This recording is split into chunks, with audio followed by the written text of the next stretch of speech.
great to be with so many of you. And hey, there were some good speeches there. How about a round for Anthony?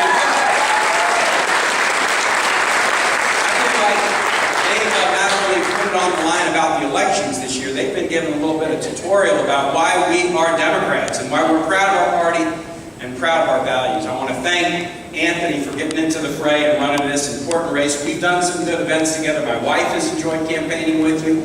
We're going to do more on the trail. This guy is the real deal, and will be a great addition to the United States Congress.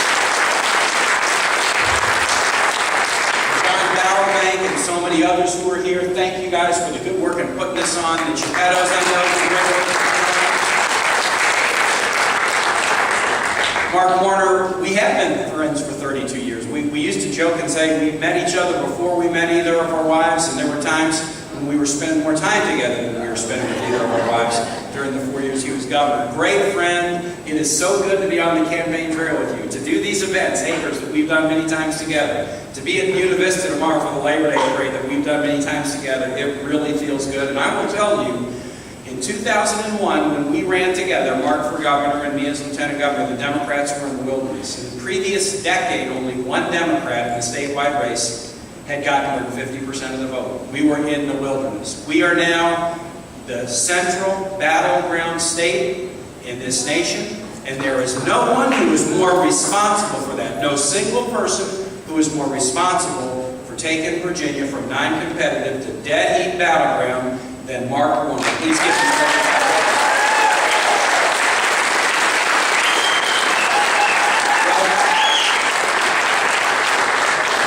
It feels good to see a finish line, and it feels good to be here with friends in Southwest Virginia. I made a few people feel bad today because as we were talking about earlier races and we were going over some memories, I said, you know, actually that was 12 years ago that I came out as the unknown mayor of Richmond to run for lieutenant governor. And it's hard to believe that it's been 12 years, but we've gotten a lot of good things done. And I have some dear, dear friends. It started with family, with a wife from Roanoke whose family was from Wise. It started with some family friends, and then quickly Congressman Boucher kind of adopted me, and a lot of you here became great friends. And I'm so thrilled to be back, and I would be honored with the chance to represent Southwest Virginia in the Fighting Ninth again. I just have to begin with that thank you.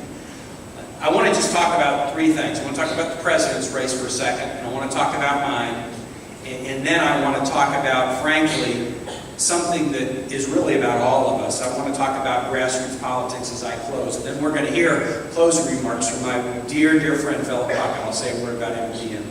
The president's race. Mark and Anthony did a pretty good job. As we watched that convention last week, you saw so much that the other guys wanted to run the president down and say he didn't accomplish anything. And you know, I think if you look at the results, and Mark went over some of the results, we would all say we got an urgency about the need to do more. But look, the economy, GDP was shrinking under the last administration, and it's growing now. We were losing jobs 25 months in a row, and we gained them 29 months in a row. The stock market, half of American adults are in the stock market because of retirement accounts, and the stock market, the Dow is at 7,000. When this president came in, it's at 13,000 now. Those are results. On the economic side, the example that Mark used about Volvo, or about the American auto industry, remember what the other side said. Not what they're saying now. No, remember what they said. What they said, what Governor Romney said, is let Detroit go bankrupt. See, he was used to that kind of thing. That's the kind of thing that he did. Go ahead and push it into bankruptcy court. They'll shop it around. They'll chop it up. They'll ship it out. That's the way these things go. It was an indifference to the lives and the dreams and the jobs that were on the line with an auto industry that was America's central manufacturing industry that was swirling down the drain. This president wasn't, I don't care, let it go bankrupt. He was, let's be bold and let's save it. And let's not just save it. Let's save it, and then let's work with the auto industry to better CAFE, better mileage standards, lower emissions so that we can have a better environment and save people on the gas mileage. It wasn't just a rescue, it was a reform. That's a real result and a real difference between this and the other.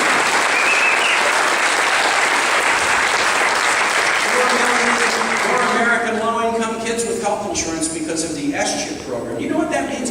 4 million more low-income American kids who go to bed every night with health insurance and whose parents go to bed every night with just a little bit less anxiety. What's going to happen if one of my kids gets sick? What's going to happen if one of my kids gets in an accident? That means something. That's an accomplishment. Two great new women on the Supreme Court. Historic strides for the women's rights, the rights of LGBT Americans. So many wonderful examples. And then at the foreign level, this president came into office, 2 wars, open-ended blank check, no game plan, no end in sight. He said, we're getting out of Iraq, and we have 2 years to the day Friday combat operations over in Iraq. When the president stopped combat operations in Iraq, Governor Romney said it was tragic. Again, don't listen to what they say now or don't say now. Listen to what they said then. He said that was tragic. The president drawing down in Afghanistan, just as he promised he would do. And as Mark said, just stop for a minute.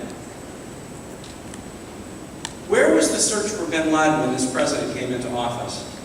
Great cover story on Time magazine. The last credible evidence that the United States had about bin Laden's whereabouts in January of 2009 was 8 years old. In the last presidential election, Governor Romney was running for president in 2008. He got asked in a debate what he thought about that, and here is what he said. We don't need to move heaven and earth to find one person.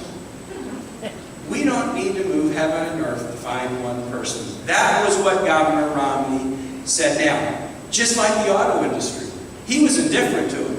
It really didn't matter to him that we found bin Laden. It mattered to me. It mattered to Virginians. It mattered to Americans. When I was governor, I had to go to a lot of funerals because I was commander-in-chief of the Virginia Guard, and I went to the funerals and the wakes of guardsmen and women. And I worked with Congressman Boucher, and we opened up the Southwest Virginia Veterans Cemetery about 3 miles from here. It mattered. It mattered. It mattered to a lot of people. And so the president started on day one and said, this is going to matter to us, and we're going to make it happen.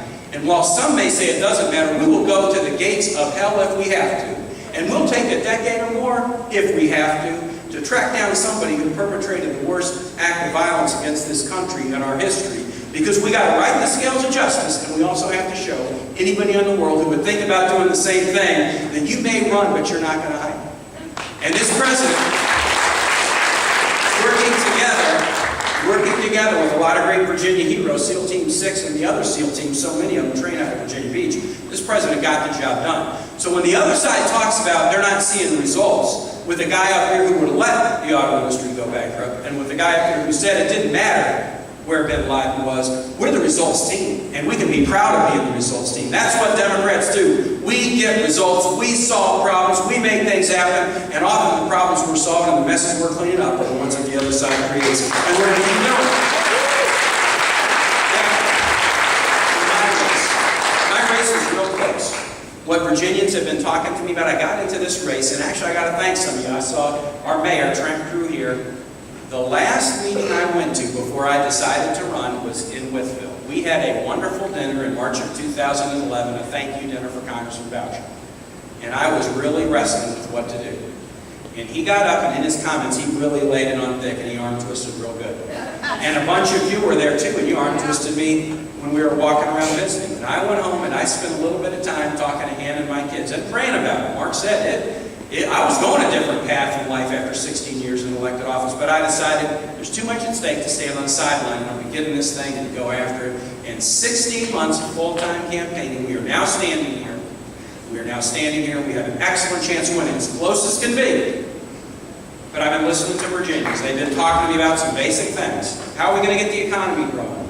Well, my opponent basically says, just cut regulations and cut taxes. Now, he was in the Senate. And he's running for re-election in the Senate.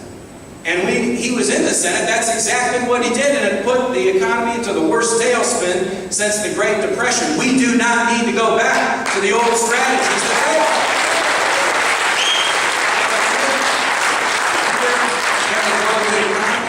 We got to get the tax and regulatory balance right. We got to make investments. We're here at a community college for a reason, folks. We got to invest in brain power.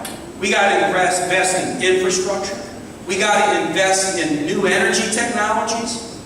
You know, I know one of the real painful things during campaigns recently, Philip and Rick experiences this, is the other guys think they can come to Southwest Virginia, just run all-purpose ads saying Democrats are against coal. And they think that's enough to win them races. And even people who have been battling for an innovative coal future like Senator Puckett or Congressman Baxter, they're still going to run those ads and lie because they think it will work.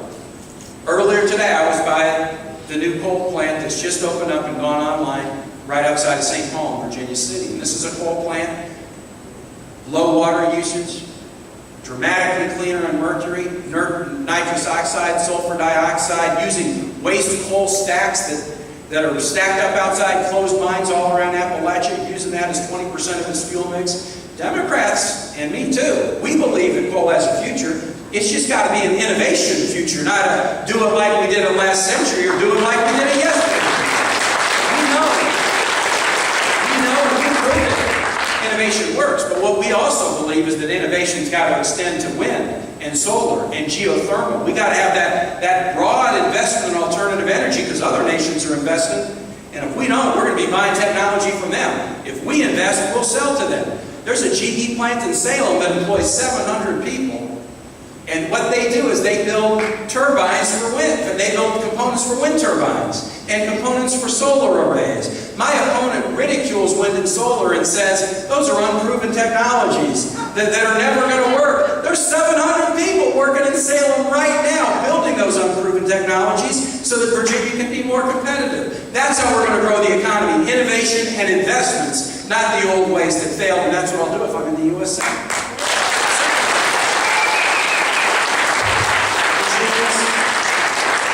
About getting the budget right.